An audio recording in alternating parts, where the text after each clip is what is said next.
this morning. Guy, thanks so much indeed for joining us in, well, your hotel. Thank you for having me. It's a pleasure to have you with us for a change. It's been a really, really enjoyable morning, and what is a really enjoyable week, and a very busy week for us all. Before we go any further, let's get a little bit of a take on one of the reasons we're down here. We're down here for the Arabian Hilton Showcase, Senses this Day, as we've given listeners and viewers an idea of what's been going on, sight, smell, touch, sound, taste. We're going to get into it with Mark a little later on as well. But why do you think it was important to have the showcase here this year?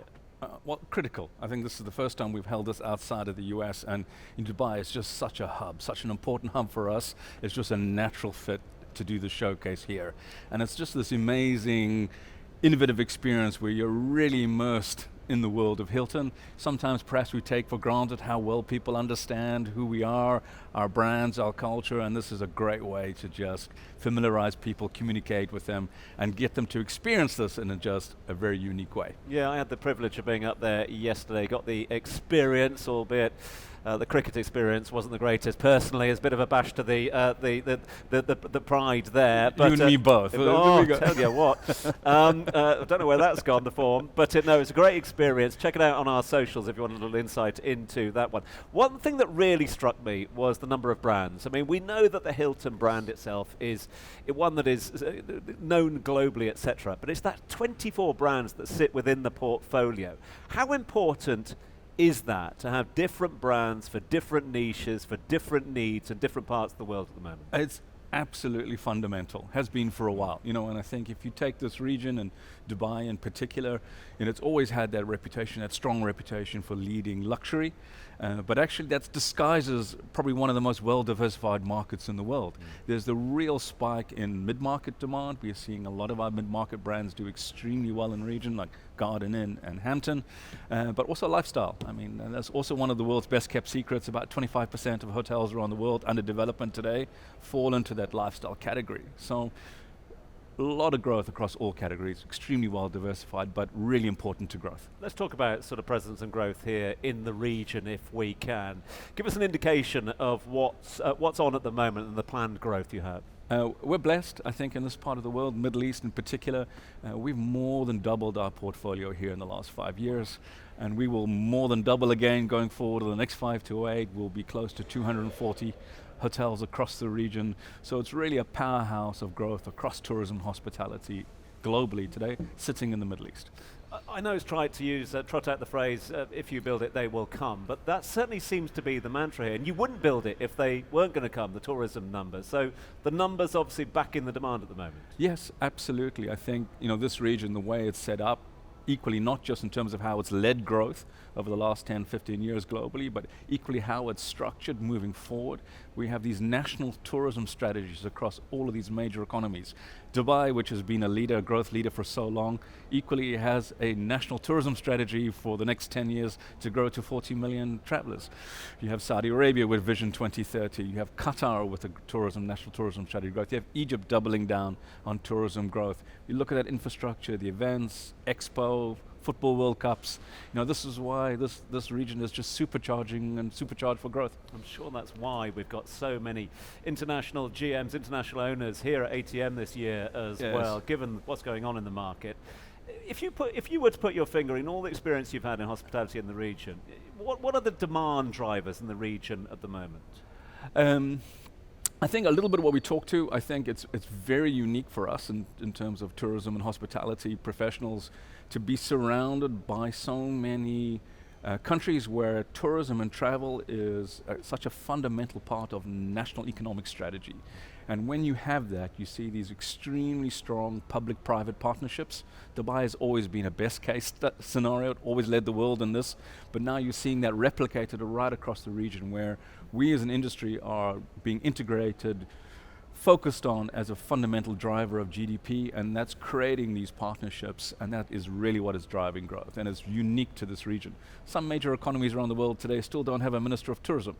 So I think this part of the world is actually gone from developing to leading. We talk a lot here on the Business Breakfast about the boom in branded residences. Yes. Is that something that you're seeing as well? Absolutely. I think we talked a little bit about mid-market. I think luxury always being leading a category for this part of the world, but mid-market definitely emerging. 40% increase in mid-market or mid-income families across the region. Lifestyle, yes. Branded residence, very important. And other things, trends that we've seen and talked about, pleasure is one of these words that's come up, as has experiences. Travellers want authentic experiences. How do you, from a hotelier and hospitality point of view, cater for that? That's an incredibly important part of what we do, right? That cultural piece of how you connect a traveller to experience. Pleasure, if you want to call it that, absolutely.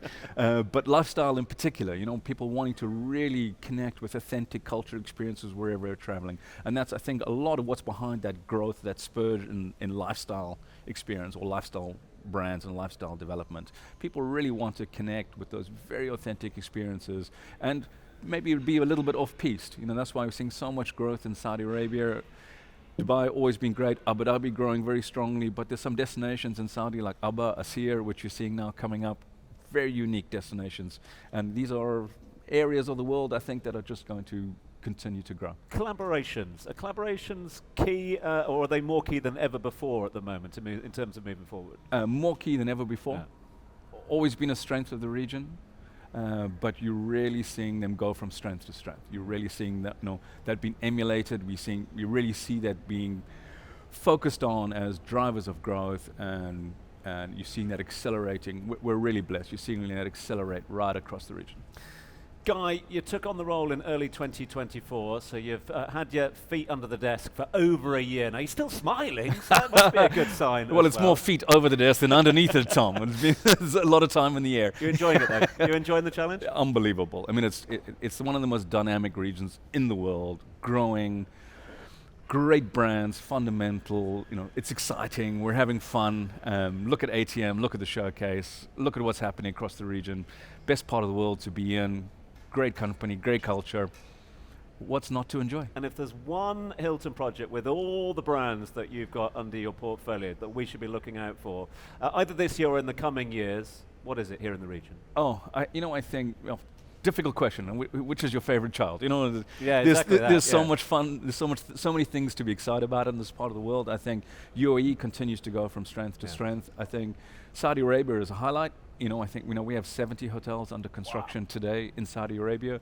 1 in 4 branded hotel rooms in the kingdom are currently being developed under one of our brands.